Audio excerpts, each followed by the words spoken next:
Halo semuanya, perkenalkan nama saya Cindy Novelia Bersembiring. Pada video pembelajaran kali ini, kita akan membahas materi konsep manajemen perkantoran dan layanan bisnis.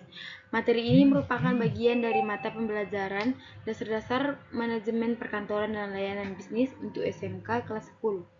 Dalam dunia kerja, kantor memiliki peran yang sangat penting. Kantor bukan hanya tempat bekerja, tetapi juga menjadi pusat kegiatan administrasi, komunikasi, informasi, dan pelayanan.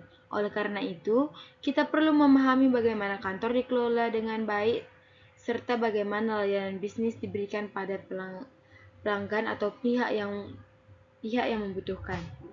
Baik, selanjutnya yaitu pada slide ini kita akan melihat tujuan pembelajaran yang ingin dicapai. Setelah mengikuti pembelajaran ini, peserta didik diharapkan mampu menjelaskan beberapa hal penting. Pertama, peserta didik dapat mendeskripsikan peranan kantor dalam organisasi. Artinya, kalian mampu memahami mengapa kantor dibutuhkan dalam satu perusahaan atau instansi. Kedua, peserta didik dapat menjelaskan konsep layanan bisnis dan jenis-jenisnya. Layanan bisnis sangat penting karena berhubungan langsung dengan kepuasan pelanggan, baik pelanggan dari dalam organisasi maupun luar organisasi. Yang ketiga, peserta didik dapat menjelaskan pengertian manajemen perkantoran. Selain itu, peserta didik juga diharapkan mampu mengidentifikasi fungsi-fungsi manajemen seperti perencanaan, perorganisasian, dan pengarahan serta pengendalian. Terakhir, peserta didik mampu menunjukkan contoh penerapan administrasi dan layanan bisnis dalam dunia kerja sehari-hari. Oke, lanjut. Pengertian manajemen perkantoran. Sekarang,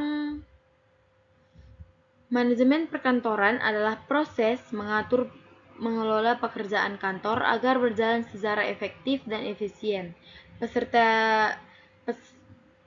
Proses ini meliputi kegiatan merencanakan, mengorganisasikan, mengarahkan, dan mengendalikan pekerjaan kantor. Contohnya, dalam sebuah kantor terdapat kegiatan surat menyurat, pencatatan data, pengarsipan dokumen, penyusunan laporan, hingga pelayanan kepada pelanggan. Semua kegiatan tersebut harus dikelola dengan baik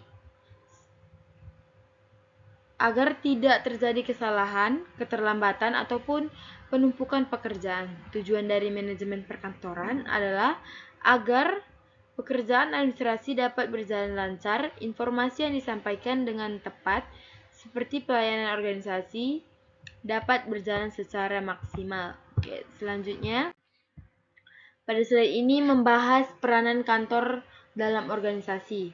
Kantor memiliki beberapa peran penting. Pertama, kantor berperan sebagai pusat komunikasi. Kantor menjadi tempat terjadinya komunikasi antar pimpinan, karyawan, pelanggan, dan pihak lain yang berhubungan dengan organisasi.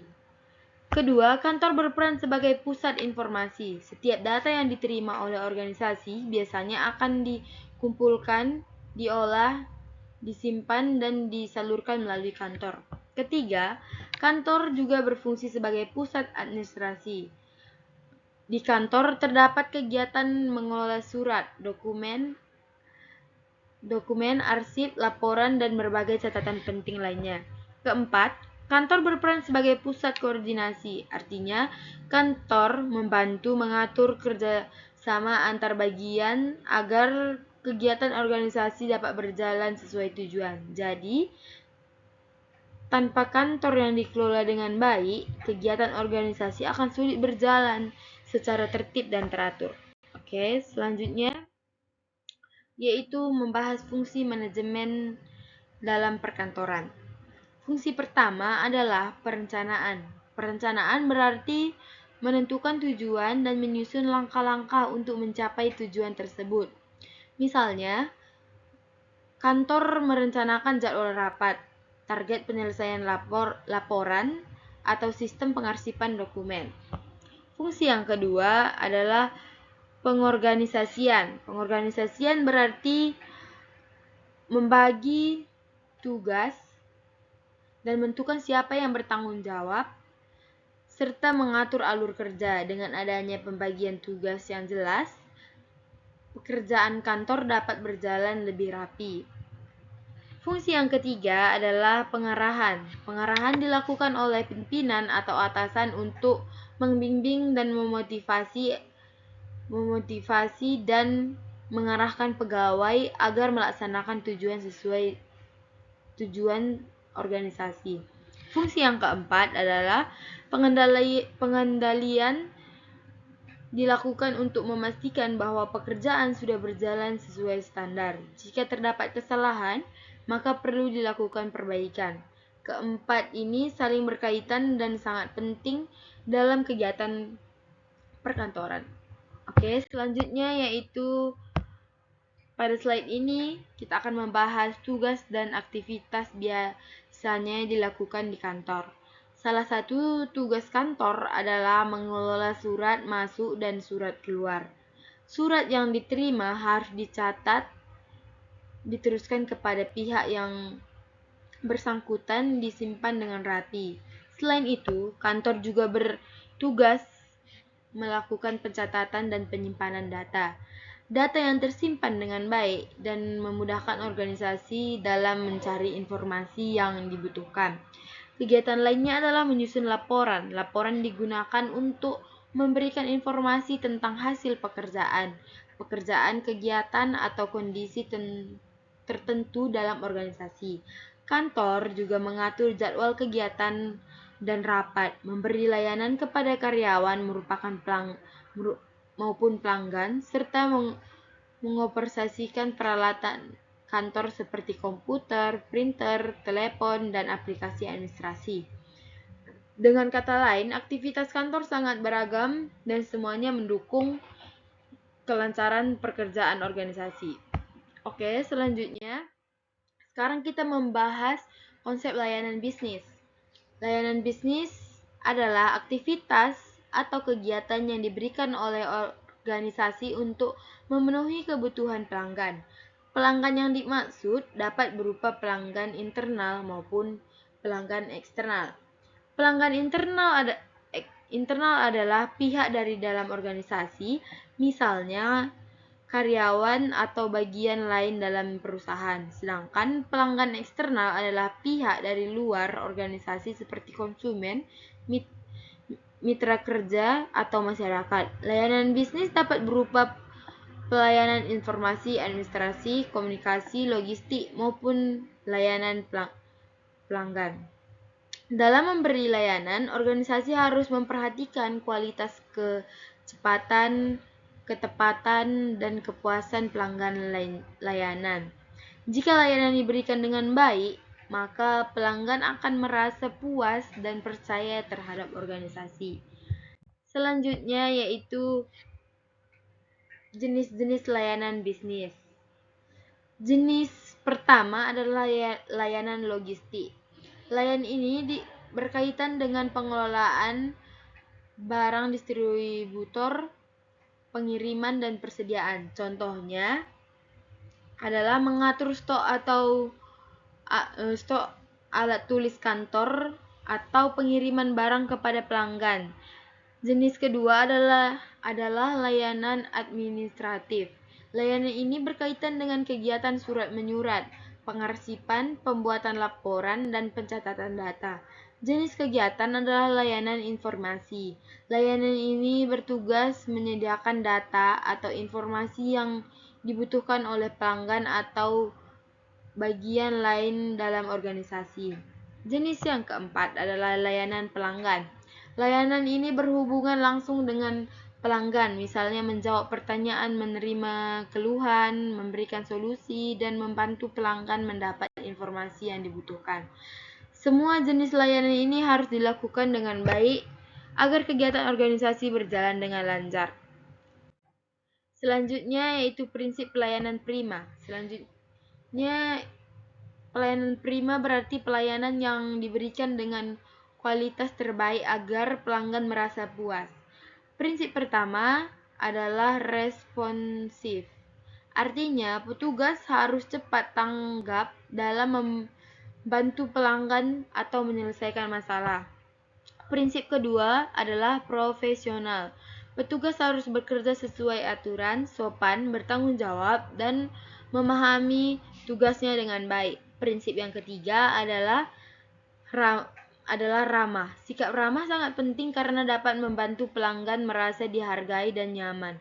Prinsip yang keempat adalah konsisten. Pelayanan yang harus diberikan secara terus-menerus dengan standar yang sama, bukan hanya baik pada saat tertentu saja. Prinsip yang kelima adalah akurat. Informasi atau layanan yang diberikan harus benar, tepat, dan tidak menyesatkan. Dengan menerapkan prinsip pelayanan prima, organisasi dapat meningkatkan kepuasan dan kepercayaan pelanggan. Selanjutnya itu penerapan di dunia kerja. Kita dapat melihat contoh penerapan manajemen perkantoran dan layanan bisnis di dunia kerja. Contoh pertama adalah melayani tamu sesuai SOP. SOP adalah standar operasional prosedur membantu pegawai memberikan pelayanan tertib dan sesuai aturan. Contoh kedua adalah administrasi surat masuk dan surat keluar secara digital. Dengan sistem digital, surat lebih mudah dicatat, dicari, dan disimpan. Contoh kegiatan ini adalah penggunaan arsip elektronik. Arsip elektronik membantu kantor menghemat tempat dan mempercepat pencarian dokumen. Contoh yang keempat adalah penanganan keluhan pelanggan dengan alur yang jelas. Keluhan pelanggan harus diterima, dicatat, diproses, dan diberikan solusi. Contoh yang kelima adalah penggunaan aplikasi layanan permintaan. Aplikasi ini dapat membantu karyawan atau pelanggan mengajukan kebutuhan layanan secara lebih cepat dan teratur. Penerapan ini menunjukkan bahwa teknologi dan pelayanan yang baik sangat dibutuhkan dalam pekerjaan dan dalam dunia kerja modern. Selanjutnya yaitu kesimpulan. Dari pelajaran ini dapat kita simpulkan bahwa manajemen perkantoran memiliki peran yang penting dalam mengatur seluruh proses administrasi agar pekerjaan kantor berjalan efektif dan efisien. Kantor juga memiliki peran vital sebagai pusat informasi, administrasi, komunikasi, dan koordinasi dalam organisasi. Selain itu, layanan bisnis sangat dibutuhkan untuk mendukung kelancaran komunikasi, administrasi, logistik, dan kepuasan pelanggan. Oleh karena itu, kemajuan pengelolaan kantor dan memberikan layanan yang baik menjadi keterampilan penting yang harus dimiliki oleh peserta didik, terutama bagi kalian yang nantinya akan terjun ke dunia kerja. Demikian pembelajaran kita tentang konsep manajemen perkantoran layanan bisnis. Semoga setelah menyimak video ini, kalian dapat memahami pentingnya peran kantor dalam organisasi, fungsi manajemen perkantoran, dan pentingnya memberikan layanan bisnis yang baik dan profesional.